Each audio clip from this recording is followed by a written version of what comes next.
subhai saudar jam senang ibalah pelak ya kepuat banyak Bangai kibli kerpang iki hu kilai.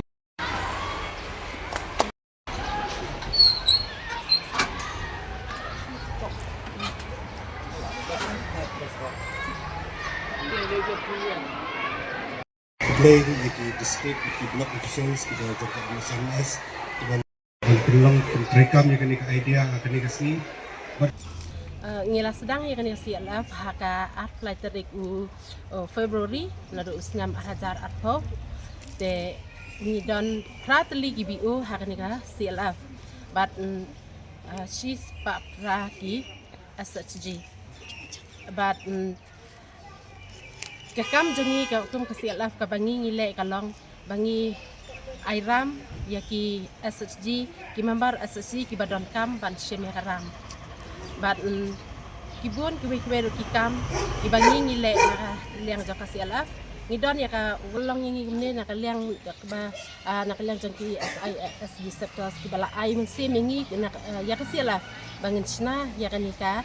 breastfeeding hot namar ho ngi yo I ya ka jing don jangki long kime khamtam hangne ngidon hangne kan mi ka skol idon ro ki clinic ki pa per nang ni hangni hajan jangi baka don ro ka yaw hangni station hangni hajan tingi yo I kan baki long kime habaki wan ban ba iki kun ki jongki ki haki haban ai pun te ni yo I ya kata jingdon kam bangi dai ban bu no ya kanika breastfeeding hot hang ha kanika santar jangi kenang baki long kime kin yo ban syong aram kin yo ban syong bahan namar kala along ka ba idai ba ka ba yada na uslap na kala air baki long kime kin wan ban syong ban ai bunya ki kun ki badang red jongki Trisitom di nakajeng ya minat kajong pi iway pa iway ibala ban penlong ya kini mentakasni di kini ke breastfeeding hub kalong kaway na kita ki innovations ba let's say kumenen nga lachu ya thok khana kai ba mo la shay kasi kalon kata kajing play ya kata breastfeeding hub di bon ki breu ki lingwa nomor kani kadi idea ka ba pher bha nomor hapo Meghalaya ngatrai 4 don mon 7 don itu mo pulang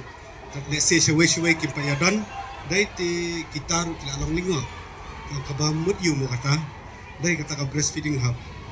tingo nga ki SHG ki A ki basni ki long perkhat kham shakhmat